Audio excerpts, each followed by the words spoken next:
might actually need a mic. Set this up. You want to be able to reach people back there, there's no inspector. Okay.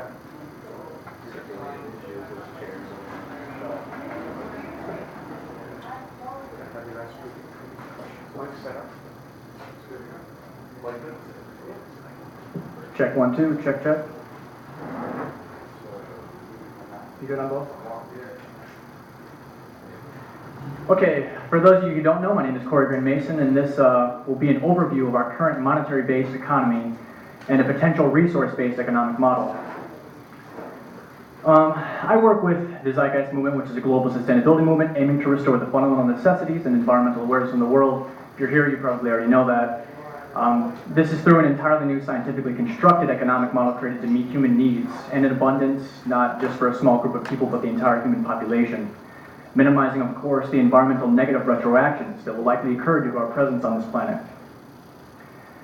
96-year-old man named Jacques Fresco, industrial designer and social engineer, asks, can you imagine a world free of war, poverty, crime, and corruption? And when I say corruption, it's important to define the terms here, but I mean corruption in the sense of moral and ethical applications as it applies to the growth of one's character and how that individual interacts with the social and environmental elements of a world society. Our current socioeconomic system is the root cause of the problems today, and we need a system based on creating harmony with not only our own species, but also the environment while taking into account societal trends to ensure the sustainability of our children. We need to apply the scientific method to not only social design, but the methods in which we govern ourselves, for it has been the catalyst for positive change as far back as we care to examine. It is only our values that set the stage for science and technology to be used in such destructive ways, and our socioeconomic systems are what instills and perpetuates these values.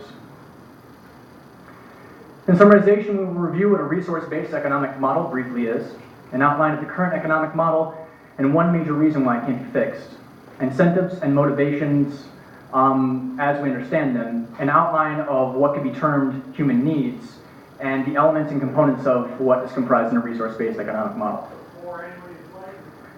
What is a resource-based economic model? This is where decisions are directly based upon scientific understandings as they relate to optimized habitat management and human health. Production and distribution is regulated by the most technically efficient and sustainable approaches known for the time, which, when dealing with finite resources, maximizing public health and ensuring not only the ability of ecosystems but our future children to be able to exist, a certain self-evident path starts to unfold. In comparison to our current economy where decisions are based on independent human actions, the vehicle of monetary exchange, regulated by the pressures of supply and demand, production and distribution is enabled by the buying and selling of labor and material provisions, with the motivations of a person or group as its defining attribute. One of my favorite quotes from Peter Joseph, when reviewing our current society, he states, our entire system, in an economic sense, is based on restriction.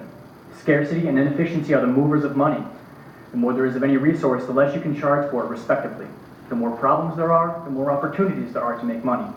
This reality is truly a social disease, for when people do this, they can actually gain off the misery of others and the destruction of the environment. Efficiency, abundance, and sustainability are enemies of our economic structure, for they're inverse to the mechanics required to perpetuate consumption.